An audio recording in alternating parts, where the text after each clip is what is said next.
If man's feelings, passions, etc. are not merely anthropological phenomena in the narrower sense, but truly ontological affirmations of being of nature, and if they are only really affirmed because their object exists for them,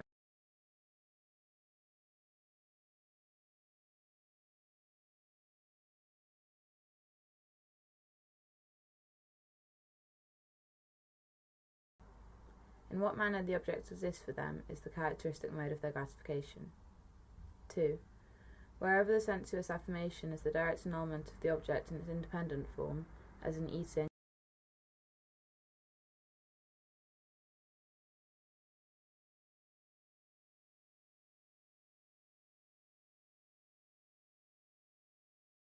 his own gratification. 4. Only through developed industry, i.e. through the medium of private property, does the ontological essence of human passion come into being, in its totality as well as in its humanity.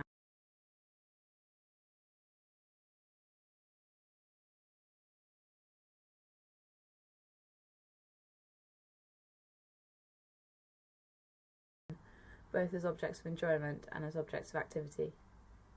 By possessing the property of buying everything, by possessing the property of appropriating all objects, money is thus the object of eminent possession.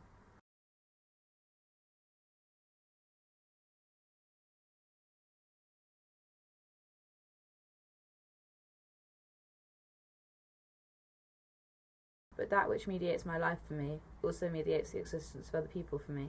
For me, it is the other person. What, man, confound it, hands and feet and head and backside all are yours, and what we take while life is sweet.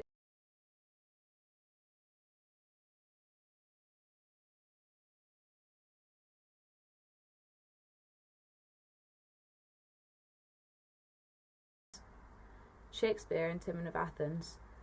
Gold, yellow, glittering, precious gold. No, gods, I am no idle votarist. Thus much of this will make black white, foul fair, wrong right,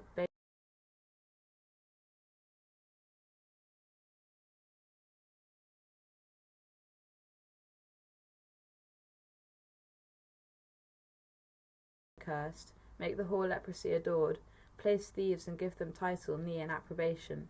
With senators on the bench, this is it, that makes the wapened widow wed again, she whom the spiteful house and ulcer swords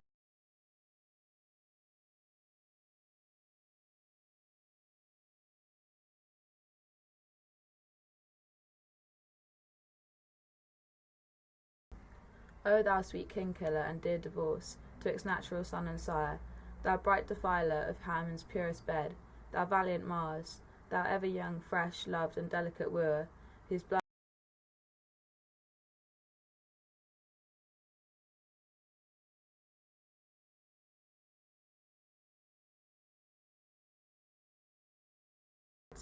think, thy slave-man rebels, and by thy virtue set them into confounding odds, that beasts may have the world and empire. Shakespeare excellently depicts the real nature of money. To understand it,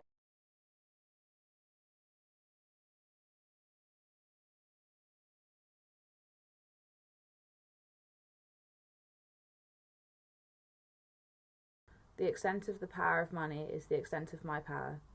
Money's properties are my, the possessor's, properties and essential powers. Thus, what I am and am capable of is by no means determined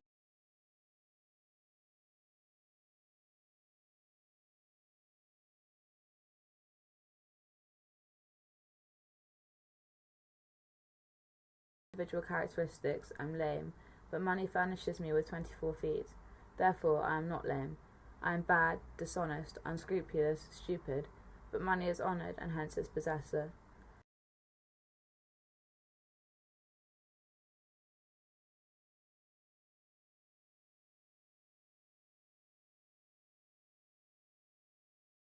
Brainless. Besides, he can buy clever people for himself, and is he who has power over the clever not more clever than the clever? Do not I, who thanks to money am capable of all that the human heart longs for,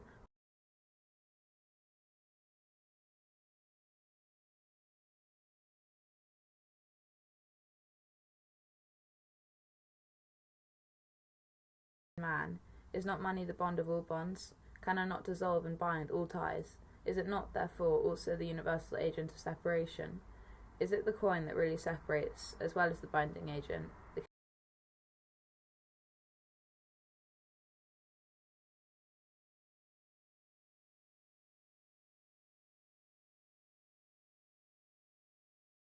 the universal confounding and distorting of things. Impossibilities are soldered together by it. 2. It is the common hoard, the common procure of people and nations. The distorting and confounding of all human and natural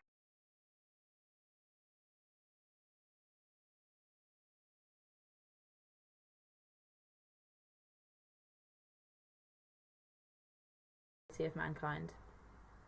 That which I am unable to do as a man, and of which therefore all my individual essential powers are incapable, I am able to do by means of money. Money thus turns each of these powers into something which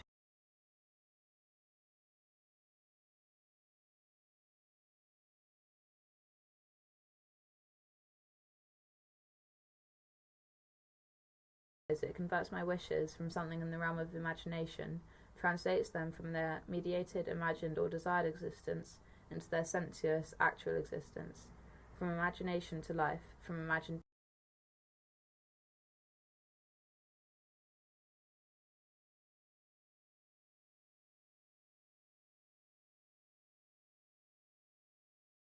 for me, for a third party, for the others, and which therefore remains, even for me, unreal and objectless. The difference between effective demand based on money and ineffective demand based on my need, my passion,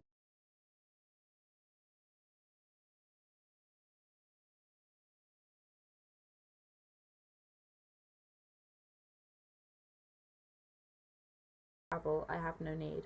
That is, no real and realizable need to travel.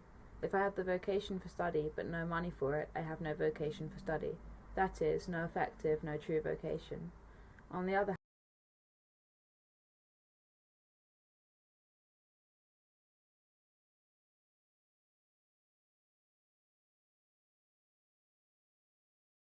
hand, for turning an image into reality, and reality into a mere image, transforms the real essential powers of man and nature into what are merely abstract notions, and therefore imperfections and tormenting chimeras.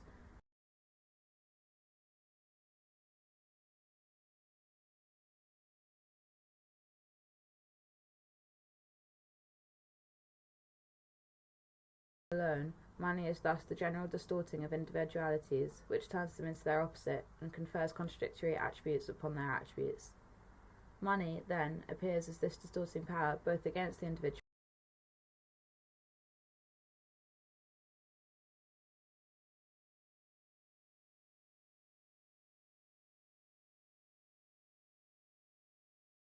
servant into master, master into servant, idiocy into intelligence, and intelligence into idiocy.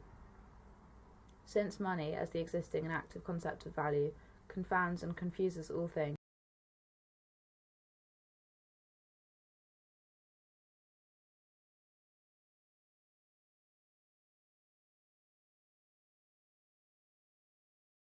as money is not exchanged for any one specific quality, for any one specific thing, or for any particular human essential power, but for the entire objective world of man and nature, from the standpoint of its possessor, it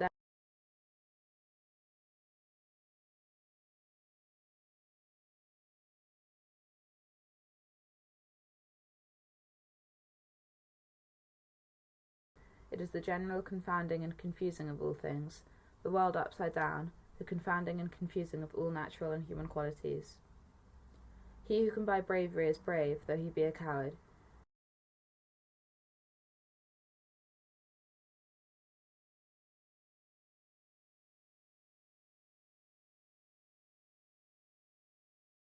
That is, if your loving as loving does not produce reciprocal love, if through a living expression of yourself as a loving person you do not make yourself a beloved one, then your love is impotent, a misfortune.